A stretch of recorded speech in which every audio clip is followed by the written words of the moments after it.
बीडच्या गेवराई तालुक्यातील लुक्खामसला येथील माजी उपसरपंच गोविंद बर्गे यांनी सोलापूर जिल्ह्यातील सासुरे येथे गोळी झाडून आत्महत्या केल्याची धक्कादायक घटना घडली आणि या घटनेने संपूर्ण बीड जिल्हा हादरून गेला।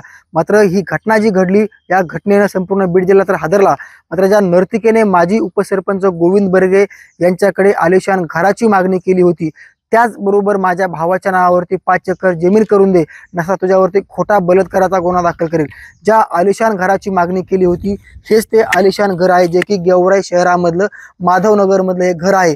गेल्या 1 वर्षापूर्वी माजी उपसरपंच गोविंद बर्गे यांनी या घराची खरेदी केली होती आणि याच घराची मागणी संबंधित नर्तिकेने सरपंचाकडे केली होती आणि त्याचबरोबर माझ्या भावाच्या नावावरती 5 एकर जमीन करून दे, नसता तुझ्यावरती खोटा बलात्काराचा गुन्हा दाखल करेल।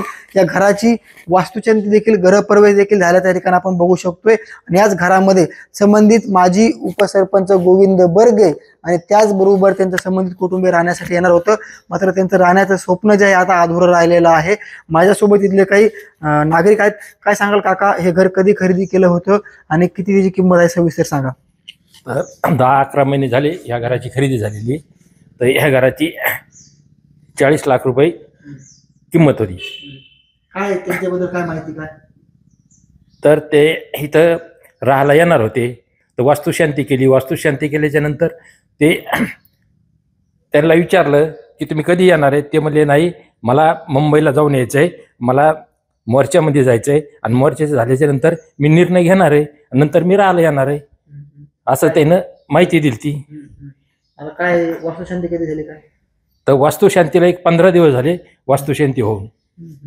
हा, नक्कीच माजी उपसरपंचाने टोकाचं पाऊल उचलून आत्महत्या केल्याची घटना घडली। मात्र संबंधित नर्तिकेने ज्या आलिशान बंगल्याची मागणी केली होती हाच तो बंगला आहे आणि गेल्या 10 दिवसापूर्वी या घराची वास्तुशांती झाली असून ते या घरामध्ये राहायला देखील येणार होते। मात्र राहण्याचं स्वप्न जे आहे आता अधुरं राहिलेलं आहे। याच मृत्यूचं कारण हा बंगला ठरलाय का? ज्या नर्तिकेने आलिशान घराची मागणी केली हाच तो बंगला आहे। तो बंगला माझ्या नावावरती करून दे, नसा तुझ्यावरती खोटा बलात्काराचा गुन्हा दाखल करेल अशी मागणी केली आणि ब्लॅकमेल केलं आणि त्यानंतर सरपंचांनी जे माजी उपसरपंच आहेत गोविंद बर्गे यांनी टोकाचं पाऊल उचलत आत्महत्या केली। हाच तो बंगला मृत्यूचं कारण ठरले का अशी देखील आता चर्चा होताना पाहायला मिळते। मात्र या संबंधित प्रकरणामध्ये आमची जाणून बुजून बदनामी केली जाते, या प्रकरणाची चौकशी झाली पाहिजे अशी देखील मागणी नातेवाईकांनी केलेली आहे। साम टीव्ही साठी योगेश काशीद, गेवराई, बीड।